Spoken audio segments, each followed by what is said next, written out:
Alright, welcome back to the channel. Today's video is going to be a little bit of a blend.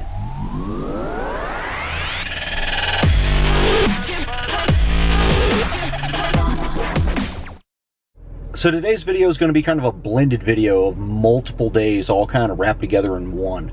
First thing we're going to do is quickly show you guys me taking the Impala back in to be dropped off for some additional corrections, some things that the dealer kind of... I hate to say that they screwed up on it, but you know, in my last video they left the caps off the AC, so they were going to fix that, and they were supposed to fix the entire air conditioning system, and I guess for whatever reason when they left the caps off, the dye started bubbling out of the bottom of the AC, and I noticed that, and you know, because of the aggravation of them forgetting to put the caps back on, they were going to go ahead and switch out that piece, I guess the little valve there, for free. So can't complain about that. And then I noticed the oil level is pretty high, so we're gonna have them fix that too. And it's time for round two. All right, so picked the car up. Everything seems to be in working order, nothing too crazy going on, though they did leave my glove box wide open after they checked the actuator. So basically these guys apologized a whole bunch. Got my AC system caps back on, and actually changed one of the valves for free, you know, for the aggravation of not putting my caps back on, all that good stuff. So that's pretty good. Then I had them check the blend door bongos, and yeah, the price on that was a little high, so I didn't have them do it. But then they left my glove box wide open and detached and hanging down. But I don't know. I guess it's just I'm not going to blame them for that, because I know that the quality of your average mechanic is going down significantly. And it's partially due to a lot of younger mechanics coming in and not being fully experienced, and a lot of the older ones that know what they're doing retiring out. So not mad about it, just one of those things, you know, until a bunch of you young kids get out there and become full-blown mechanics and master mechanics, and you know, all those certifications and things, you know, get all that stuff under your belt. We're going to continue to suffer through these kind of things.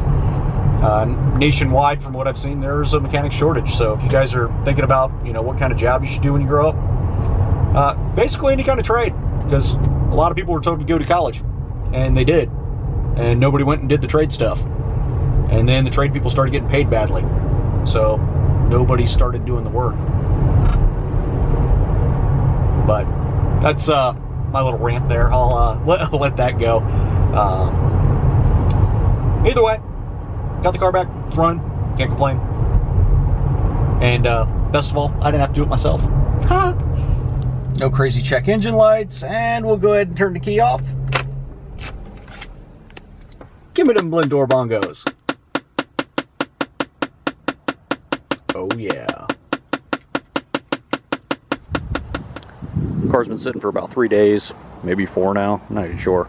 But point is, it's been sitting for a little while. So we're gonna check the oil and see where it's actually at.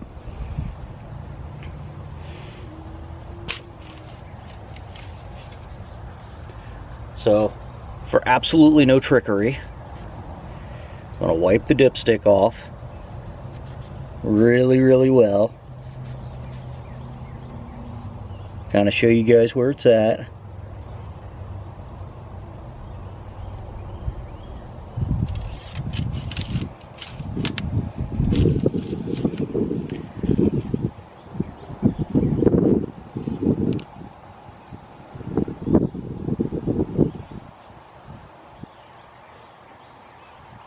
Sorry, I'm kind of shaky, but as you can see, it's way up there. I'll wipe it off again.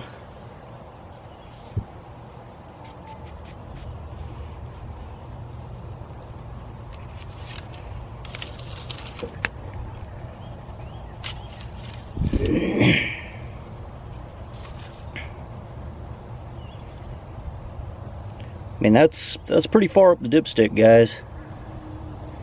Not even sure where it stops.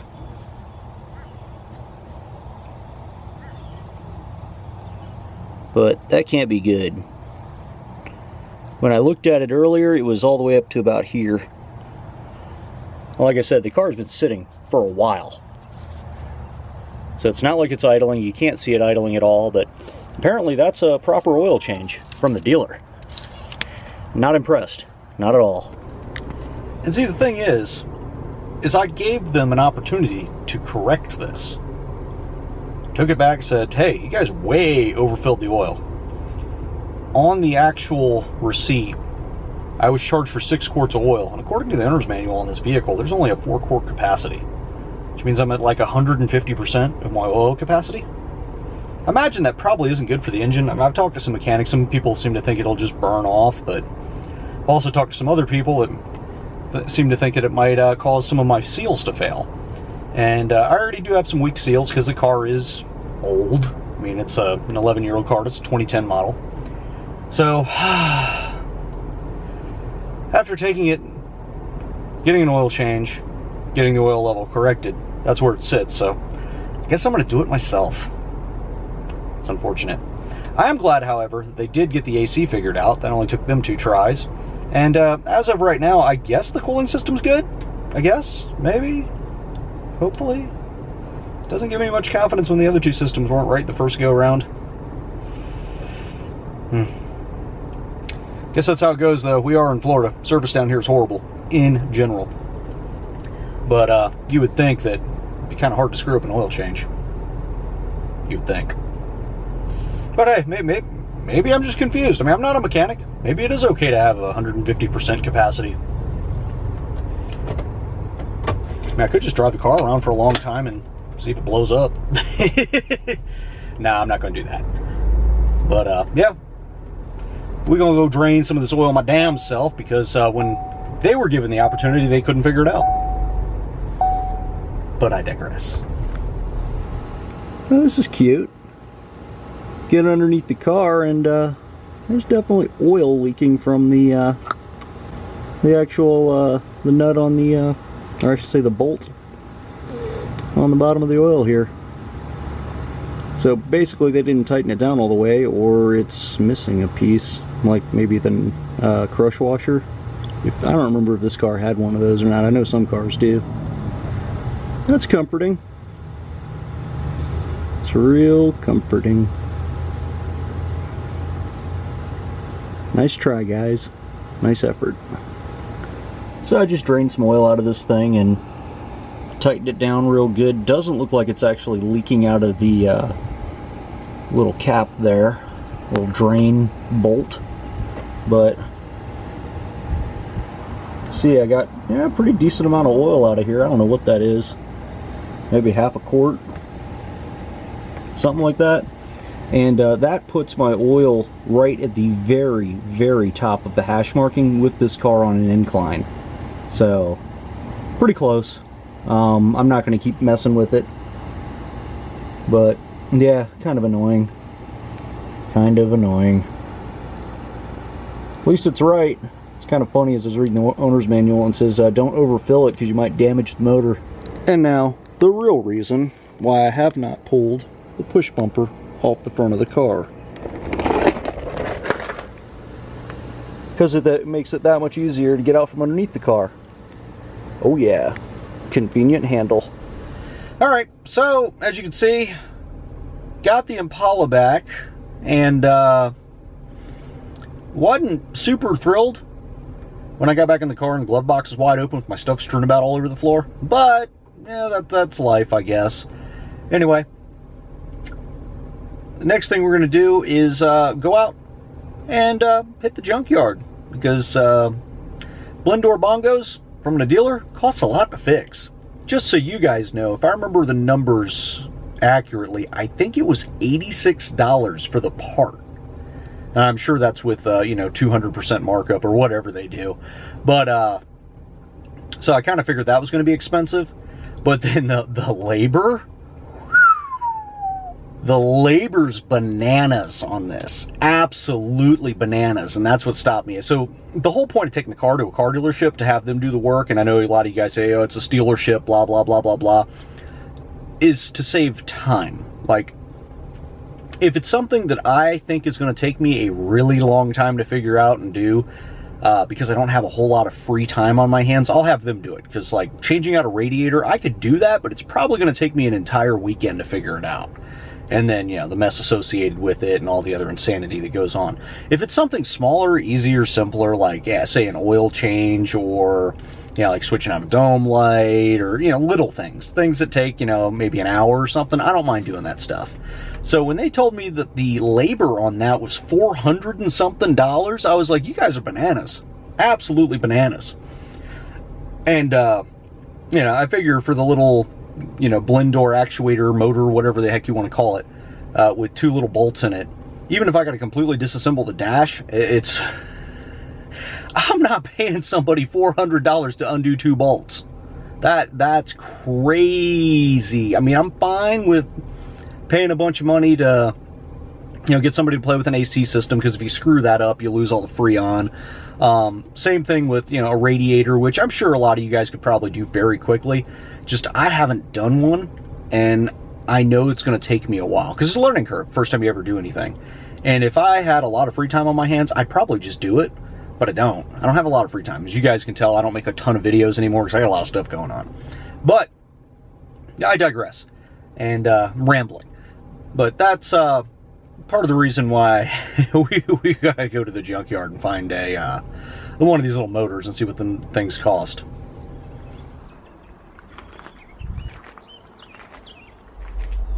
Usually when I come out here, oh, that's CSX over there, making all kinds of racket.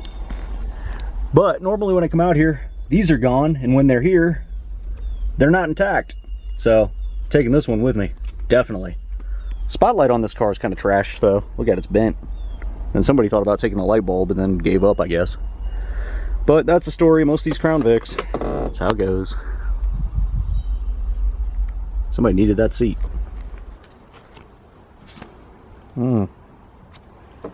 Thank you for the actuators. It's a shame that the dome light is ruined. So they tore the cover off and folded up some of the LED pieces. Might not work anymore. So this is $86 at the dealership, and it costs $400 and something to get somebody to pry it out of there. I don't know if that's worth the aggravation, but have it now. And looks like really all you have to do is drop the glove box and get a wrench in there. Not bad. So among all this miscellaneous junk is, look at this thing. Apparently it's an old Plymouth Valiant. Definitely don't see some neat cars like this around anymore.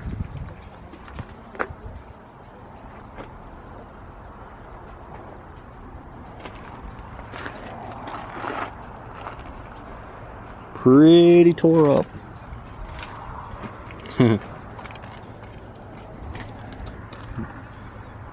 Oh yeah, there you go.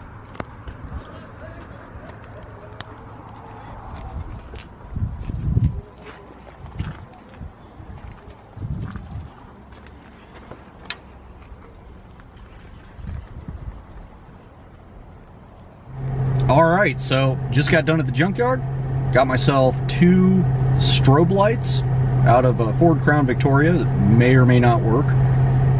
2 actuators, so maybe I could stop blend door bongos, maybe.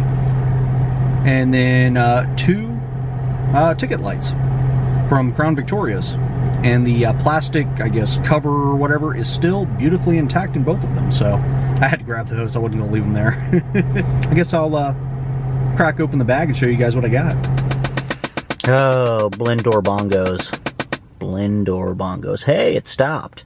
Alright, now that it stopped, because the car's been sitting long enough, these are the 2 ticket lights that I got. And then these are the 2 actuators. This is the one that goes to the left of the glove box, and this is the one that goes to the right, and I think this is the one that failed. And then I got one of these because my gas cap, I forgot to tell you guys this, the little plastic piece right here, this broke off. And yes, I know some knucklehead is going to complain about my fingernails being long, but look, even my short ones look long. Look at that. Yeah. This segment brought to you by trolls. Yes, trolls. Because trolls always tell me to cut my fingernails. Oh yeah. I'm married, I don't care what you all think. Anyway, there you go, look. As I was talking about, this piece right here, it's snapped. So, I'll see if I can maybe take that ring off and keep my gas cap, but it'll be kind of nice to be able to let the thing hang down or up here and not fall on the ground. Yeah, that recently broke. There you go, I just took the other one off, and then all you really have to do is just kind of pull this piece out and it pops right out of there, so I will just push this one back in. So there you go. I guess theoretically when I start the car, should be good to go. Shouldn't do any kind of crazy warning lights or anything. But it'll be nice to take this and either let it hang down or just put it like that. Because even if you let it hang down, it's still not going anywhere, which is pretty convenient.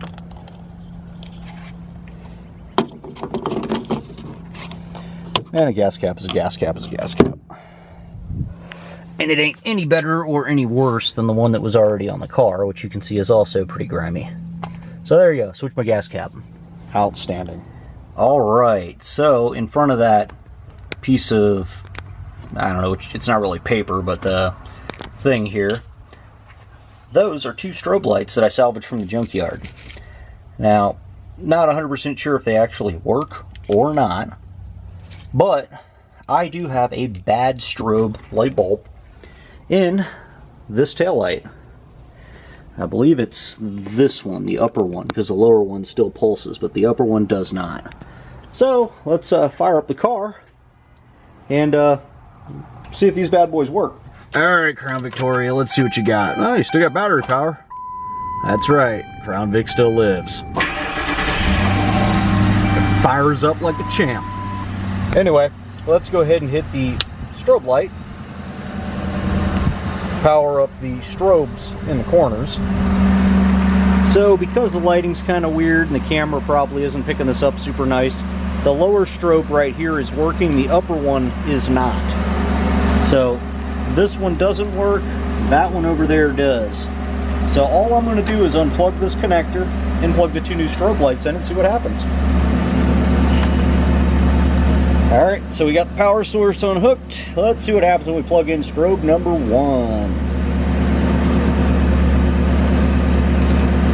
I don't know if the camera's picking that up, but it works.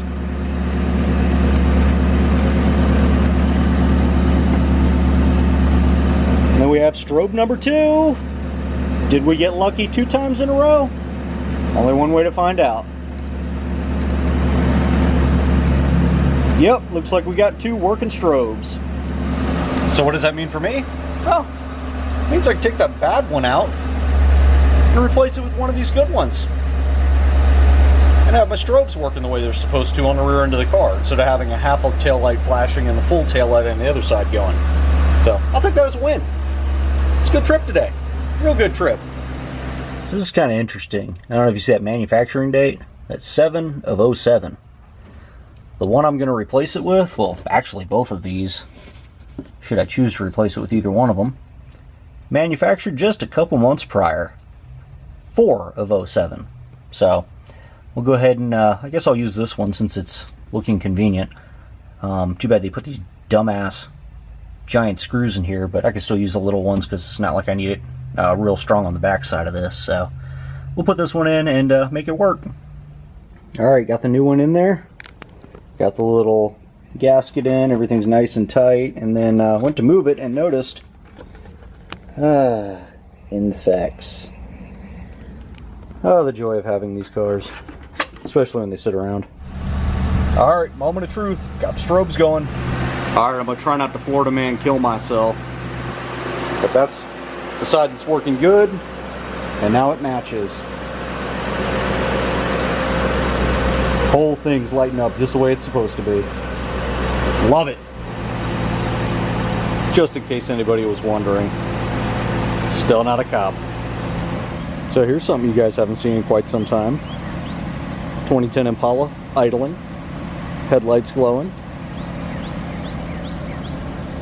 2008 Ford Crown Victoria, idling. All the safety lights going. There you go, both running at the same time.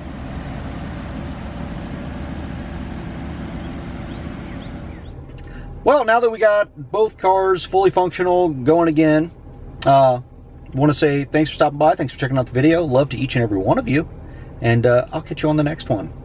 Thanks for watching.